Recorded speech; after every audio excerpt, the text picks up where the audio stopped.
Welcome to The Explainer. Today, we're going to tackle something we all think we know, the family. Sounds simple, right? A mom, a dad, some kids.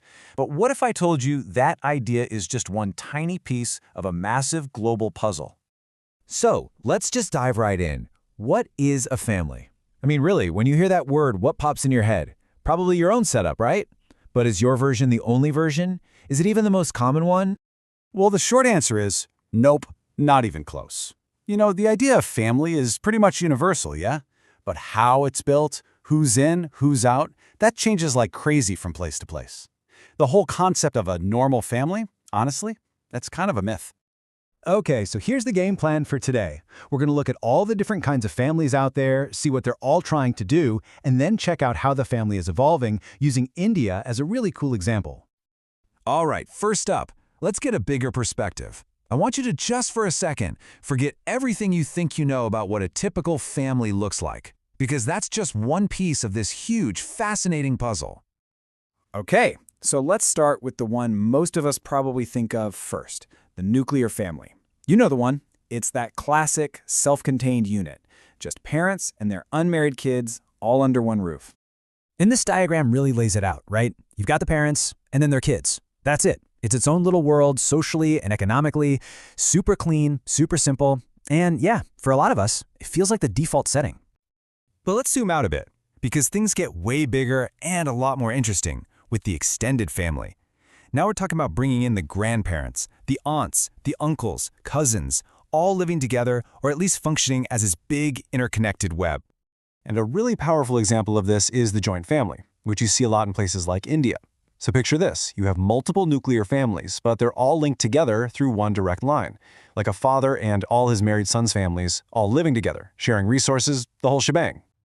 Just look at this diagram. You've got the patriarch and matriarch at the top. Their sons get married, but they don't move out. Nope. They just add their new families to the household. They share a kitchen, they pool their money. It's less like one family and more like a whole corporation of relatives, all under one roof. Okay, but it gets even wilder. I mean, societies have figured out some truly mind-bending ways to keep the family line going. The definition of family can be stretched and pulled into shapes you would probably never even imagine. Get this, the ghost family. In some cultures, if a man dies childless, that's not the end of his family line. Not at all.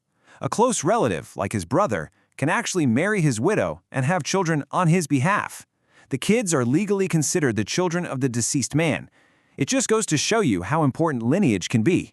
It's not about the individual people. It's about making sure that family name carries on, no matter what. So, okay, we've seen all these different family models. Nuclear, joint, even ghost families. It's a lot, which begs the question, what's the point? I mean, what are they all for? Well, according to sociologists, they pretty much all have four main jobs to do, no matter what they look like.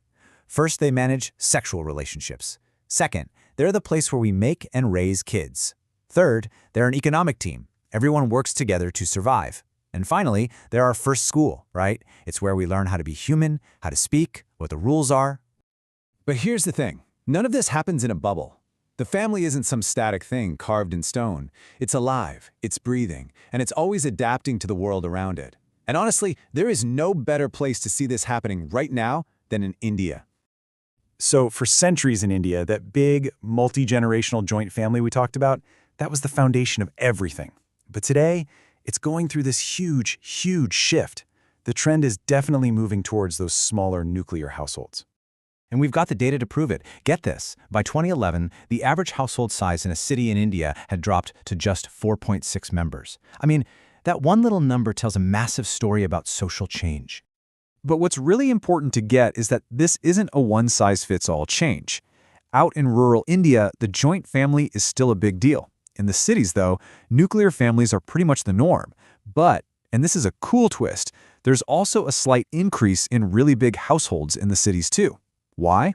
Well, it could be things like crazy housing costs, forcing families to stick together. So it's not a simple story of old versus new. So what's causing all this? It's basically a perfect storm of modern life. You've got urbanization, people flooding into cities. You've got economic changes, with industrial jobs replacing farm work. You have new laws that give people more individual rights. And on top of all that, you have this global spread of ideas about personal freedom and choice. But it's not as simple as the new just kicking out the old. Sociologist Yada Singh has a great term for it, a reconciliatory pattern. What does that mean? It means families are adapting, finding a middle ground. So, for example, a woman might get a modern job outside the home, but that decision is still made with her in-laws, as a group. It's this fascinating blend of tradition and modernity. So what's the bottom line here? It's that the family isn't some fixed thing. It's more like a mirror. It reflects everything that's going on in the world around it. What's happening with the economy, with our laws, with our culture. As society evolves, you can bet the family is going to evolve right along with it. And that really just leaves us with one big final question to chew on. Our world is changing faster than ever before. So what does that mean for the family of the future? What's it going to look like in 20, 50, 100 years? What new forms will pop up next?